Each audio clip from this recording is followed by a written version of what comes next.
Hello दोस्तों, तो आप सब कैसे हैं। तो आई होप अपनी तैयारी में लगे होंगे क्योंकि एग्जाम सारे नजदीक आ रहे हैं। ठीक है, एनटीपीसी का भी डेट आ ही गया होगा कि जो ऐसा सुनने में आ रहा है कि मई में एग्जाम होने वाली है। मई से एग्जाम शुरू होगी और बाकी बिहार एसआई की वैकेंसी अप्रैल में आने वाली बाबू। ठीक है, तो आप लोग बिहार एसआई के लिए तैयारी कर लगे होंगे और नहीं लगे हैं तो लग जाइए। ठीक है, क्योंकि यहाँ पे सारा आपको बिहार एसआई का करंट अफेयर सारा कुछ और बिहार एसआई के प्री में कम से कम 10 से 15 करंट अफेयर आते हैं। ठीक है, तो होश में आ जाइए, अगर होश में नहीं है तो होश में आ जाइए और करंट अफेयर देखना शुरू कर दीजिए क्योंकि 10 से 15 10 to 15 करंट अफेयर अगर आप विश्वास नहीं होता तो जाकर के पीवाईक्यू देख सकते हैं आप। ठीक है, और अगर 10 से 15 करंट अफेयर में लीड कर गए आप तो आपको रिजल्ट में कोई नहीं रोक सकता है। ठीक है, क्योंकि 10 से 15 करंट अफेयर में आप 15 आउट ऑफ 15 कर सकते हैं क्योंकि करंट अफेयर बहुत बड़ा चीज नहीं है। करंट अफेयर एक कंसाइज है। ठीक है, एकदम मतलब शॉर्ट सिलेबस है इसका। तो आप इसको 15 अगर 15 में 15 लेकर के आ गए, ठीक है, जो आपको मैं दिलवाऊंगा, अगर आप वीडियो फॉलो करते हैं तो मैं आपको करंट अफेयर 15 में 15 करा करके दूंगा। ठीक है, तो अगर आप इसको फॉलो कर रहे हैं तो फॉलो नहीं कर रहे हैं तो करना शुरू कर दीजिए और शुरू करने के बाद उसको कॉपी में नोट करिए। नोट करने के बाद उसको रिवीजन करिए और करंट अफेयर एग्जाम को क्रैक करिए और नौकरी पाइए। ठीक है, तो चलिए शुरू करते हैं। आज हमारा 62 नंबर का सेशन है। ठीक है, अगर पीछे का नहीं देखे हैं तो जाकर के देखिए कि मैं क्या कंटेंट डिलीवर कर रहा हूं। ठीक है, तो आइए शुरू करते हैं। फर्स्ट क्वेश्चन क्या है हमारा, Who has been appointed as a former member of NITI Aayog? Who has been appointed as a अभी हाल ही में एनआईटी आयोग के पूर्व सदस्य के रूप में नियुक्त किया गया है। फॉर्मर नहीं है, या फुल मेंबर है, सॉरी, ये है आपका फुल मेंबर। ठीक है, परमानेंट मेंबर फुल मेंबर है। को नीति आयोग का किसको बनाया गया है, तो ये बनाया गया राजीव गौबा। कौन है, option number A, Rajiv Gauba को नीति आयोग का फुल मेंबर बनाया गया है। ठीक है, मतलब ये परमानेंट मेंबर बनाया गया है नीति आयोग का। अगर नीति आयोग की बातें कर लें तो नीति आयोग, ठीक है, कब बना, तो बना आपका 1 जनवरी 2015 को। ठीक है, 1 जनवरी 2015 को बना। किसको रिप्लेस किया, तो प्लानिंग कमीशन को रिप्लेस करके नीति आयोग को बनाया गया। इसका फुल फॉर्म क्या होता है, बहुत सारे एग्जाम में इसका फुल फॉर्म भी पूछा गया है, तो national institute of transforming India. ठीक है, अगर पूछा जाए कि देखिए इसके हेड कौन होते हैं, इसको हेड होते हैं प्राइम मिनिस्टर। अगर पूछा जाए आपसे कि फर्स्ट सीईओ, इसमें एक पोस्ट होता है कि फर्स्ट सीईओ कौन थे, तो ये थे सिंधु श्री खुल्लर। सिंधु श्री खुल्लर। ठीक है, सिंधु श्री खुल्लर। अगर पूछा जाए कि पहले चेयरमैन कौन थे, तो फर्स्ट चेयरमैन तो हो गए आपके पीएम, और पहले वाइस चेयरमैन फर्स्ट वीसी कौन थे, अरविंद पनागरिया। अरविंद पनागरिया। ठीक है, पनागरिया, अरविंद पनागरिया इसके पहले वीसी। अभी पूछा जाए कि अभी जो है अभी सीईओ कौन है, तो अभी सीईओ बीवीआर सुब्रमण्यम है। मतलब अभी जो अभी नीति आयोग के सीईओ है कौन है, बीवीआर सुब्रमण्यम। सुब्रमण्यम। ठीक है, सुब्रमण्यम, बीवीआर सुब्रमण्यम। और अगर पूछा जाए कि अभी वाइस चेयरमैन कौन है, तो सुमन बेरी। ध्यान रखेंगे, सुमन बेरी। ठीक है, तो ये हो गया आपका नीति आयोग जना 1 जनवरी 2015। पहला पूछा कि पहले सीईओ, इनका नाम याद रखेंगे खास करके कि फर्स्ट सीईओ कौन थे, तो Sindhushree Khullar. First vice chairman Arvind Panagariya, जो कि अभी जो है अरविंद पनागरिया अभी कौन है, 16th फाइनेंस कमीशन के इनको हेड बनाया गया है। ठीक है, 16वें वित्त आयोग के हेड किनको बनाया गया है, तो अरविंद पनागरिया को बनाया गया है। ठीक है, बीवीआर सुब्रमण्यम। अभी पूछा है कि अभी में कौन है, अभी जो बीवीआर सुब्रमण्यम, और वाइस चेयरमैन कौन हो गए, सुमन बेरी। ठीक है, तो ये हो गया। अब राजीव गौबा, ये पहले क्या थे, ये पहले कैबिनेट सेक्रेटरी थे, जो कि हर आईएएस का एक ड्रीम पोस्ट होता है कैबिनेट सेक्रेटरी। मतलब इससे ऊपर कोई आईएएस का पोस्ट नहीं होता है। तो कैबिनेट सेक्रेटरी अभी जो थे उसके पहले कौन, राजीव गौबा, ठीक है, राजीव गौबा कैबिनेट सेक्रेटरी थे। लेकिन अब नया जो कैबिनेट सेक्रेटरी, राजीव गौबा हट गए, तो नया जो कैबिनेट सेक्रेटरी बनाया गया है वो कौन है, टीबी सोमनाथन, टीबी सोमनाथन, सोमनाथन, ठीक है, टीबी सोमनाथन जो नया कैबिनेट सेक्रेटरी है कौन है, टीबी सोमनाथन, ठीक है। चलिए, तो ये हो गया आपका नीति आयोग के बारे में। तो नेक्स्ट देखते हैं, और कब बनाइए एग्जाम 2015 को, इसका फुल फॉर्म है national institute of transforming India, ठीक है। चलिए नेक्स्ट देखते हैं, फॉर्मर कैबिनेट सेक्रेटरी। देखो, former cabinet secretary Rajiv Gauba has been appointed as a full member of NITI Aayog. He is 1982 batch Jharkhand cadre IAS officer and held many important position. He will be now full member, देखो full time member, he will be now full time member of NITI आयोग along with doctor VK Saraswat, professor Ramchandra and the Vinod Paul, ठीक है। The vice chairman of the commission is Suman Bery, vice chairman Suman Bery, and CEO कौन है, तो BVR Subramaniam, ठीक है। चलिए नेक्स्ट देखते हैं, तो अगला क्वेश्चन क्या है, which livestock census is currently being conducted in India. मतलब ये जो जैसे एक सेंसस होता है ह्यूमन का, लेकिन मेल का फीमेल का सेंसस होता है, उसी प्रकार से पशु का भी सेंसस होता है। और ये हर एक जो है 5 साल में जो ह्यूमन सेंसस होता है वो क्या होता है, वो 10 साल में होता है, लेकिन ये सेंसस जो होता है 5 साल में होता है, ठीक है, 5 इयर्स में होता है। तो इस बार जो है कौन सा पशु जनगणना की जा रही है, तो ये की जा रहा है, देखो क्या है, 2024 21 लाइव स्टॉक सेंसस की कौन से नंबर का है, तो 21वें नंबर का है, ठीक है, 21वें नंबर का है 21 लाइव स्टॉक सेंसस, ठीक है, पशुधन जनगणना। मतलब ये कैसे नंबर का है, एक पूछा जाए कि ये पहली बार कब हुआ था, तो पहली बार जो हुआ था 1919 में हुआ था, ठीक है। पहला लाइव पूछा जाए कि first live stock census in India, तो 1919 में हुआ था, ठीक है।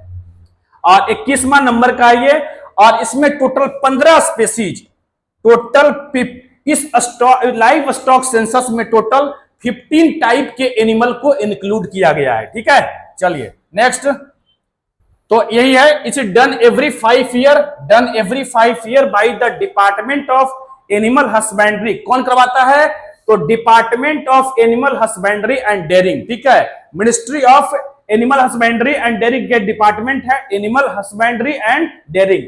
This time the census includes the total of 15 species including buffalo, goat, sheep, yak, mithun, camel, elephant, poultry etcetera, ठीक है। आपको याद रखना है 5 साल के बाद होता है, ठीक है। उसके बाद ये कौन सा करवा रहा है, तो department of animal husbandry and dairying के द्वारा कराया जाता है। पहली बार कब हुआ, 1919 में हुआ, ठीक है। तो ये हो गया इसके बारे में, लाइव स्टॉक सेंसस के बारे में, ठीक है। तो 15 स्पेसीज पे हुआ है, और कौन सा नंबर का था, तो 21 नंबर का था। चलिए नेक्स्ट देखते हैं, under which livestock insurance company is operated, under which livestock insurance company is, मतलब किस पशुधन बीमा योजना के तहत संचालित होता है, ठीक है। जल जीवन मिशन, हर घर पशु योजना, नेशनल लाइव स्टॉक मिशन। क्या होगा इसका आंसर, नेशनल, मतलब किस मिशन के तहत ये जो पशुधन बीमा योजना है वो किस मिशन के तहत लागू होता है, तो ये होता है नेशनल लाइव स्टॉक मिशन। इसको कब लॉन्च हुआ था, तो 2014-15 के फाइनेंशियल ईयर में लॉन्च हुआ था, ठीक है। 2014 to 15 फाइनेंशियल ईयर में इसको लॉन्च किया गया था, नेशनल लाइव स्टॉक मिशन, ठीक है। नेक्स्ट देखते हैं, so far in the current financial year 21.0 lakh livestock 21.0 lakh livestock stock have been insured। मतलब 21.01 लाख जो है को बीमा हो चुका है, मतलब 21.01 लाख पशु का बीमा हो चुका है, ठीक है। This insurance has been done under the national livestock mission, national livestock insurance scheme of national livestock mission, ठीक है। To increase the participation of farmer, their share in the premium has been reduced, ठीक है, their share has been premium अच्छा, मतलब जो premium है क्या कर दिया गया है, इसको रिड्यूस करके 15% तक कर दिया गया है। ठीक है, सेंटर स्टेट शेयर इज, अब इसमें जो जो इंश्योरेंस है, इस इंश्योरेंस में जो सेंटर और स्टेट का जो शेयर होता है वो कितना होता है, 90 से 10 होता है। मतलब 90 रुपया सेंटर प्रोवाइड करेगा और 10 रुपया जो है स्टेट प्रोवाइड करेगा। ठीक है, कहा इन हिली एंड, तो 90 और 10 का जो रेशियो है वो कहां होगा, जैसे हिली एरिया कोई है, जैसे लद्दाख हो गया, हिमाचल हो गया, सब क्या है, हिली एरिया है। तो यहां पे, और north eastern state, north east में कितने स्टेट हैं, 7-8 स्टेट हैं, तो उसमें तो वहां पे जो होगा वो share central government state government का होगा 90:10। ठीक है, लेकिन और बचे हुए जो प्लेन एरिया है जहां पे, और जो अदर स्टेट है वहां पे क्या होगा, 60-40 इन अदर स्टेट्स। ठीक है, and entire premium will be born by the centre in union territory, और यूनियन टेरिटरी जो है, टोटल कितने यूनियन टेरिटरी है, 8 है। ठीक है, 28 राज्य और 8 यूनियन टेरिटरी है।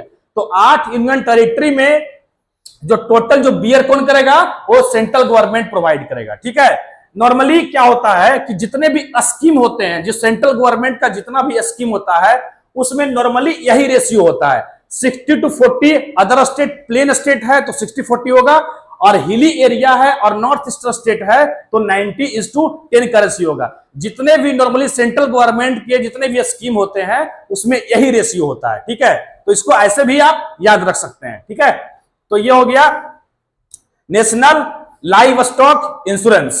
ठीक है, तो क्या होगा इसका answer, national livestock mission. ठीक है, चलिए नेक्स्ट,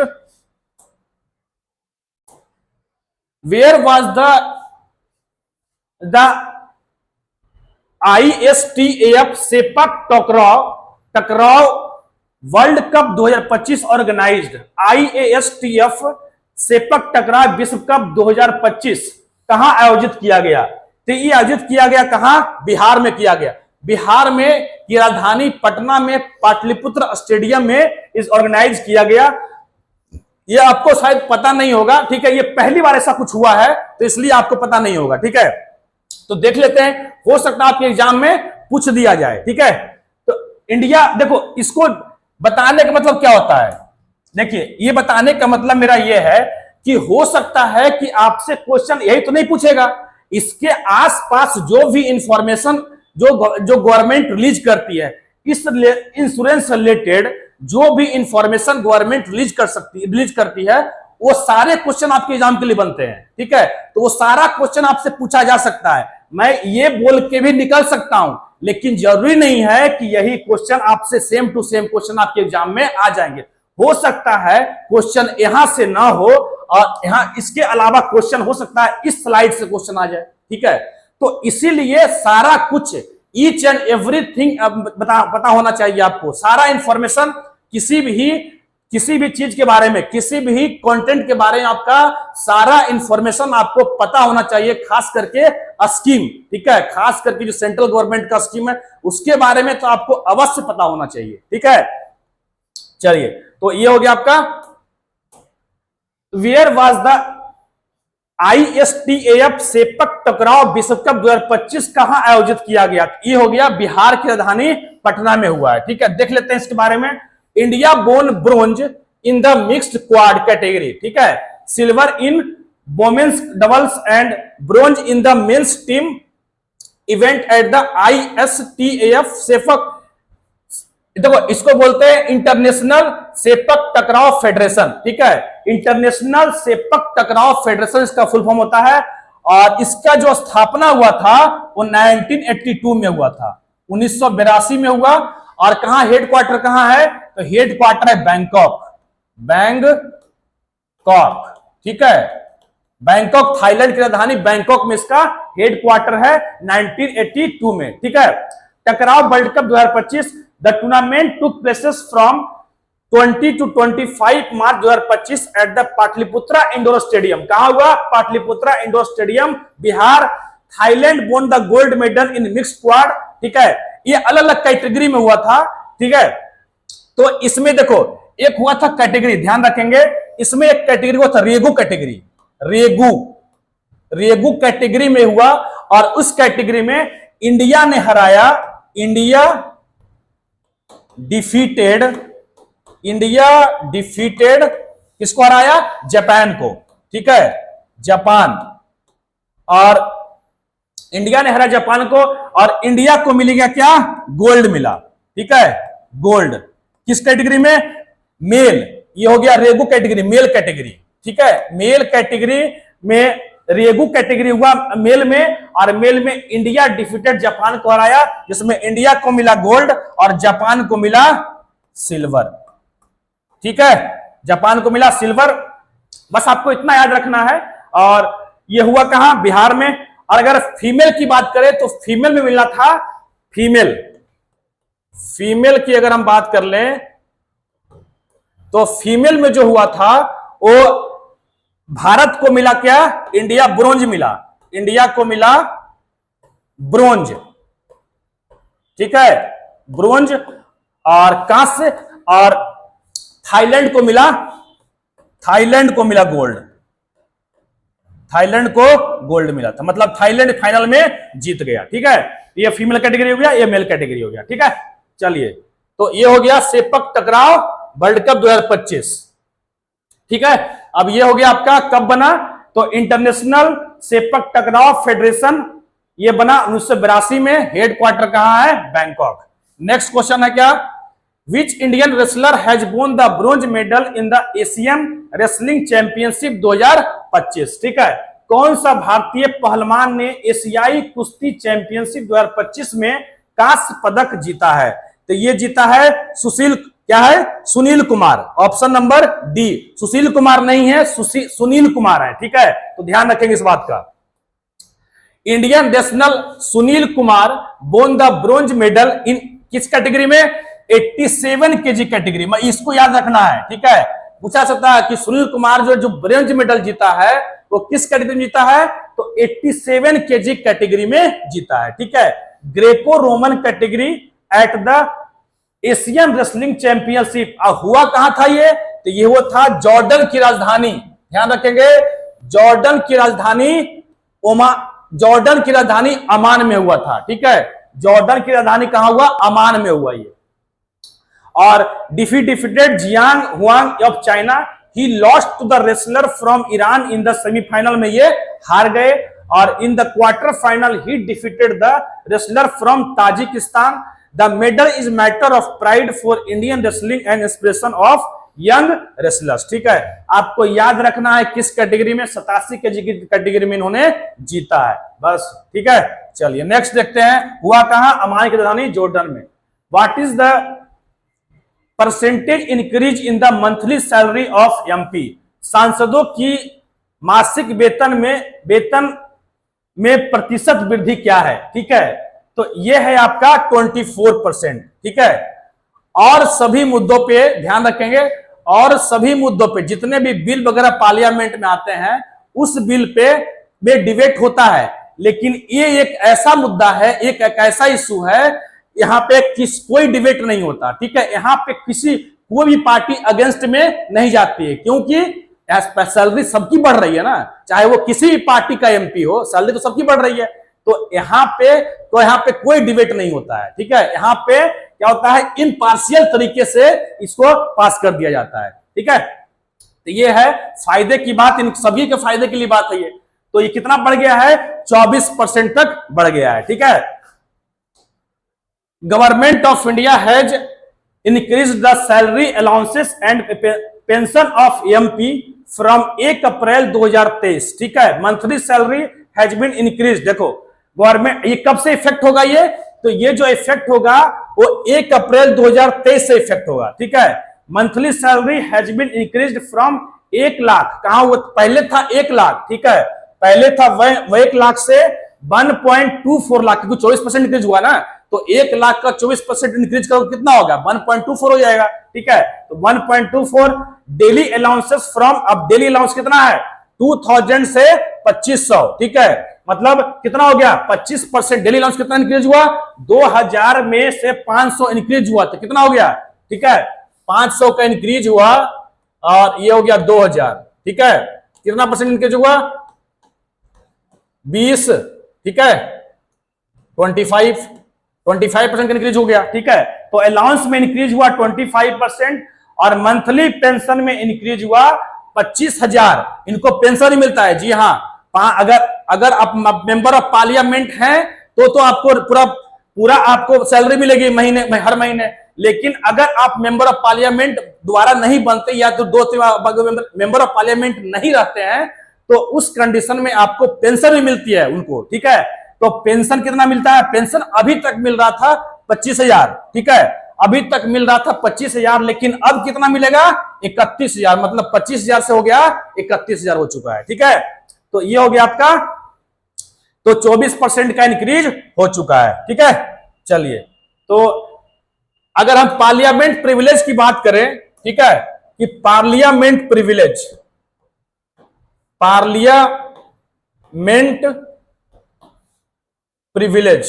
ठीक है, प्रिविलेज ये कहां से लिया गया है?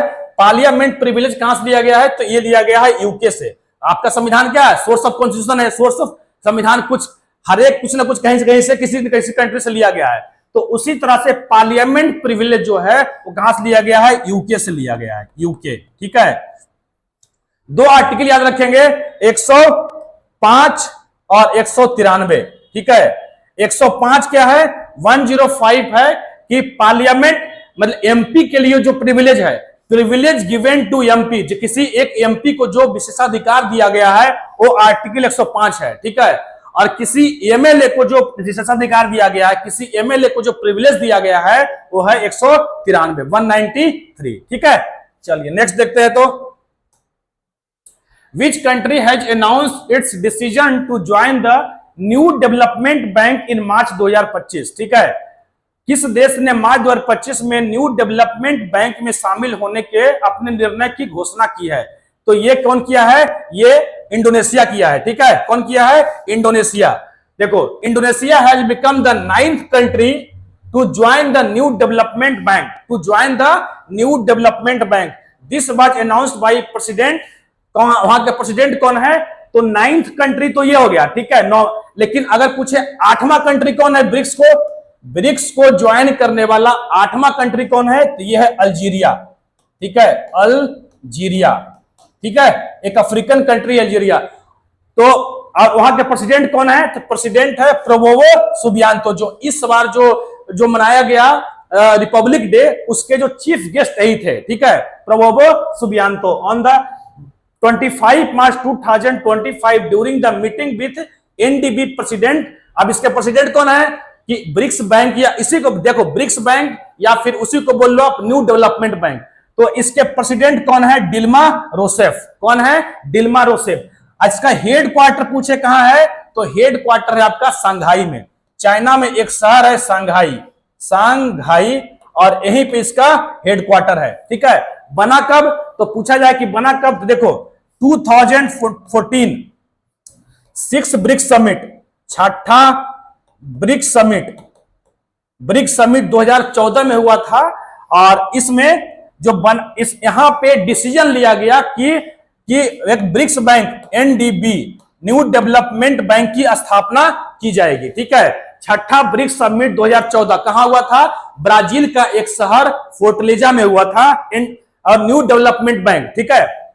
यहां डिसीजन लिया गया और ये जो अपना काम करना शुरू किया, ठीक है, एनडीबी न्यू डेवलपमेंट बैंक अपना काम करना शुरू किया था कब? 2015 से, ठीक है। एनडीबी के पूछा जाए कि पहले president who was the first president of new Development bank, तो केवी कामत। ध्यान रखेंगे, केवी कामत, ठीक है। ऑथोराइज कैपिटल इस पे कितना है? न्यू डेवलपमेंट बैंक का ऑथोराइज कैपिटल कितना है? तो $100 बिलियन। कितना? $100 बिलियन, ठीक है। $100 बिलियन का ऑथोराइज कैपिटल है। अगर हम ब्रिक्स की बात कर लें तो ब्रिक्स कब बना था?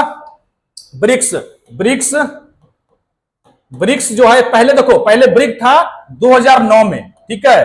2009 में एक ब्रिक, ब्राजील, रसिया, इंडिया, चाइना, 2009 में एक समिट होता है ब्रिक का, कहां? यकिंतबर्ग, रसिया में। तब तक ब्रिक ही था। ये टर्म कौन दिए थे? ये टर्म एक इकोनॉमिक्स थे, ठीक है। जिम ओ नील, ठीक है, जिम ओ नील के द्वारा 2009 में यह टर्म दिया गया ब्रिक, ब्राजील, रसिया, इंडिया और चाइना। अगला जो हुआ 2010, ठीक है, 2010 में, 2010 में जो हुआ अगला ब्रिक्स समिट हुआ। पहला ब्रिक्स समिट हुआ 2009 में रसिया के एकिंतबर्ग में, ठीक है। अगला जो ब्रिक्स समिट हुआ, उस अगले ब्रिक्स समिट में ब्रिक्स जो है वो बन गया क्या, साउथ अफ्रीका ज्वाइन किया, ठीक है। 2010 में ब्रिक्स का जो अगला समिट हुआ उसमें सेकंड समिट, उसमें साउथ अफ्रीका ने इसको ज्वाइन किया, तब बन गया ब्रिक्स। अब टोटल कितने कंट्री हैं इसमें, तो टोटल 10 कंट्री हैं, ठीक है, टोटल 10 कंट्रीज, ठीक है, 10 कंट्रीज हो गया। मतलब ये 5 कंट्री हो गया, ब्राजील, रसिया, इंडिया, चाइना, साउथ अफ्रीका, 5 ये हो गया। छठा कौन है, इजिप्ट, इथोपिया, इजिप्ट, देखो इजिप्ट, इथोपिया, इथोपिया, उसके बाद यूएई, यूएई, ईरान, ये हो गया। और अभी जो लास्ट कंट्री इसी साल ज्वाइन किया है वो है इंडोनेशिया, ठीक है, इंडोनेशिया। तो इंडोनेशिया ऐसा कंट्री है जो ब्रिक्स को भी ज्वाइन किया है और ब्रिक्स बैंक को भी ज्वाइन किया है, ठीक है। मतलब इंडोनेशिया ब्रिक्स को भी ज्वाइन किया और ब्रिक्स बैंक को भी ज्वाइन किया। तो इसका आंसर क्या हो जाएगा, न्यू डेवलपमेंट बैंक, ठीक है। न्यू डेवलपमेंट बैंक को कौन सा मेंबर बना है, तो ये बना है आपका 9th कंट्री बना है। 8वां कंट्री कौन है, अल्जीरिया।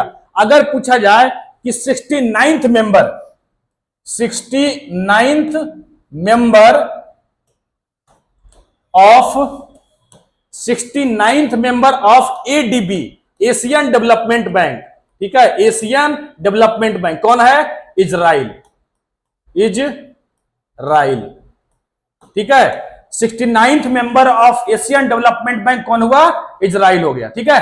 तो ये सारा इंफॉर्मेशन आपको मैं बता दिया, ठीक है। चलिए नेक्स्ट क्वेश्चन देखते हैं। तो न्यूतुम्बो नंदी नवैत वाह, अपने अपने हिसाब से प्रोनाउंस कर लेना है, ठीक है।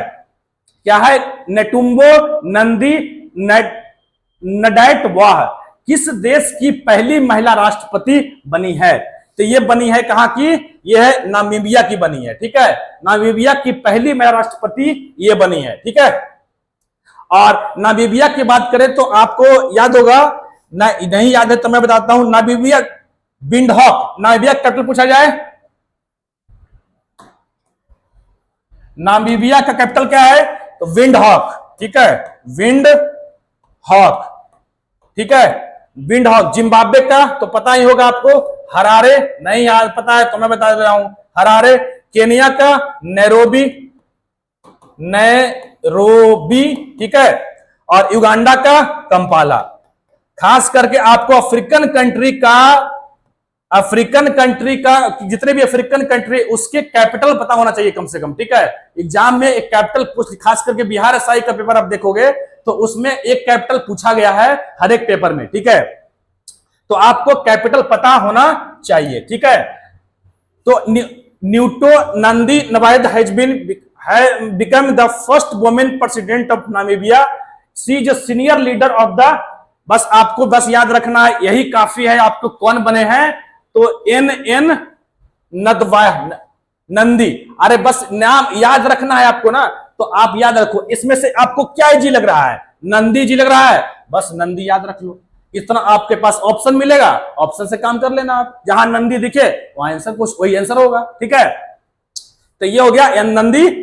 और नामीबिया डिक्लेरेशन, नामीबिया डिक्लेरेशन, ठीक है, एक याद रखना, एक है Windhoek declaration, Windhoek declaration, Windhoek से याद आया विंडहॉक डिक्लेरेशन, ठीक है, डिक्लेरेशन, विंडहॉक डिक्लेरेशन 1994 में हुआ ये, ठीक है। 99 किस रिलेटेड है ये, तो ये रिलेटेड है प्रेस फ्रीडम से, ठीक है।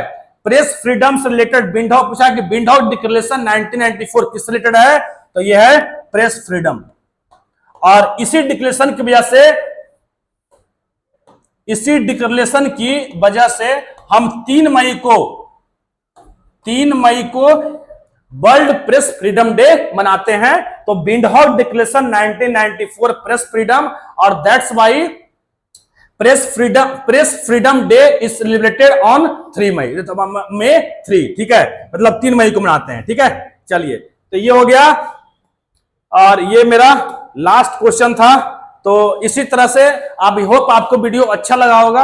अच्छा लगा तो please like share and subscribe करें, और अपनी इसको कॉपी में नोट कर लें। नोट करने के बाद इसको रिवीजन करें। मैं जितना इंफॉर्मेशन ये सब दिया हूं, ठीक है, ये सब इसको भी अपनी कॉपी में आप नोट करेंगे, ठीक है, क्योंकि जरूरी नहीं है कि क्वेश्चन आपको जो करंट अफेयर, देखो स्टैटिक बनता है करंट अफेयर से ही, ठीक है, जो न्यूज में होता है वहीं से स्टैटिक बना के आपसे क्वेश्चन पूछा जाता है, ठीक है। तो आप इसको याद रखेंगे। ये हो गया आपका करंट अफेयर का पोर्शन, और इसके अलावा जो मैं ये लिखवाया ये हो गया आपका स्टैटिक पोर्शन, ठीक है। तो आपको यहां से करंट अफेयर स्टैटिक पोर्शन दोनों क्लियर हो गया, ठीक है। तो चलिए, तो आई होप आपको वीडियो अच्छा लगा तो please like share and subscribe करें। चलिए, थैंक यू।